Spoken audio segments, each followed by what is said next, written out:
केंद्र सरकार में मंत्री और लोक जनशक्ति पार्टी के राष्ट्रीय अध्यक्ष चिराग पासवान एक बार फिर एनडीए की विचारधारा से अलग राय रखते हुए नजर आ रहे हैं। चिराग पासवान पिछले कुछ समय से केंद्र के प्रति एक अलग रवैया अपनाए हुए हैं। वे केंद्र सरकार के कई फैसलों पर नाराज दिखाई दिए और उन्होंने उन फैसलों के विरोध में बयान भी दिए। अब एक ऐसा मुद्दा है जिस पर मोदी सरकार लंबे समय से अटकी हुई है और विपक्ष इसी मुद्दे पर लोकसभा चुनाव से लेकर अब तक हमलावर रहा है। मुद्दा है जातिगत जनगणना का। इस मुद्दे पर विपक्ष के नेता बार बार दोहरा चुके हैं कि वो देश में जातिगत जनगणना करवा कर रहेंगे और अब इस विषय पर चिराग पासवान भी कह रहे हैं कि हम चाहते हैं कि जातिगत जनगणना हो। ऐसा कहकर चिराग पासवान कांग्रेस नेता राहुल गांधी और सपा मुखिया अखिलेश यादव की इस मांग के समर्थन में खड़े हो गए हैं। यानी एक और मुद्दे पर चिराग पासवान और केंद्र सरकार आमने सामने हो गई है।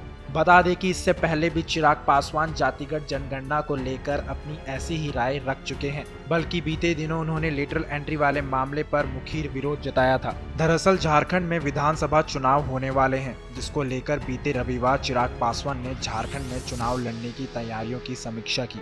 इस बैठक में केंद्रीय मंत्री चिराग पासवान को एक बार फिर से लोक जनशक्ति पार्टी का राष्ट्रीय अध्यक्ष चुना गया है। अध्यक्ष चुने जाने के बाद चिराग पासवान ने कहा, आज रांची में हमारी राष्ट्रीय कार्यकारिणी की बैठक हुई, जिसमें देश भर से हमारी कार्यकारिणी के सदस्य शामिल हुए। इस कार्यकारिणी बैठक का मुख्य उद्देश्य राष्ट्रीय अध्यक्ष का चुनाव करना था। मुझे फिर से लोक जनशक्ति पार्टी का राष्ट्रीय अध्यक्ष चुना गया है। वहीं जातिगत जनगणना के मुद्दे पर अपनी राय स्पष्ट करते हुए चिराग पासवान ने कहा, मेरी पार्टी ने हमेशा जाति जनगणना के समर्थन में अपनी स्थिति स्पष्ट रखी है। हम चाहते हैं कि जाति जनगणना हो।